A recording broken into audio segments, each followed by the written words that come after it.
পুরান ঢাকার শাঁখারী বাজারে শিলপাটা শুধু বিক্রি হয় না, এগুলো হাতে ডিজাইন করা হয়, যা অন্য কোথাও দেখা যায় না।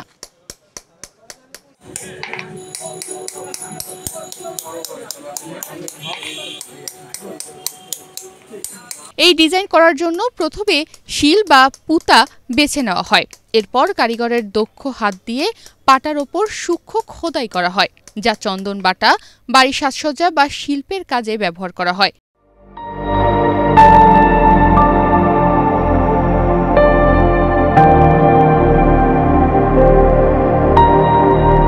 এমনকি এই শিলপাটায় বিভিন্ন ধরনের মশলা বাটা হয়। প্রতিটি পাটা আলাদা, কারণ কারিগরের দক্ষতা অভিজ্ঞতা অনুযায়ী ডিজাইন তৈরি করা হয় এবং কারিগর তার প্রতিটি শিলপাটার ডিজাইন নিজস্ব দক্ষ হাতে নিখুঁতভাবে করে থাকেন।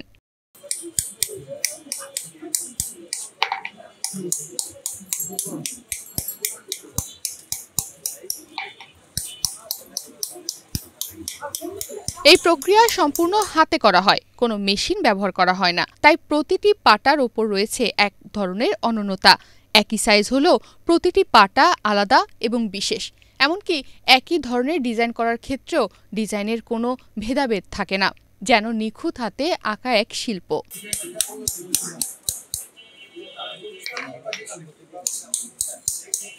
মানুষের চাহিদা সবচেয়ে বেশি থাকে 12 থেকে 14 ইঞ্চির পাটার ওপর, কারণ এই সাইজ হাতে ধরতে সুবিধা, সাথে খোদাইও সুন্দরভাবে দেখা যায়। বিদেশে রপ্তানির ক্ষেত্রেও এই হাতে খোদাই করা পাটার চাহিদা অনেক বেশি। শাঁখারী বাজারের শিলপাটা কেবল পাথর নয়, এটি শিল্পের এক নিখুঁত উদাহরণ। হাতে খোদাই করা প্রতিটি পাটা প্রমাণ করে কিভাবে দক্ষ কারিগরের হাত ধরে সাধারণ পাথরও হয়ে ওঠে শিল্পের এক অনন্য নিদর্শন। তনিমা রহমান, বাংলাদেশ প্রতিদিন।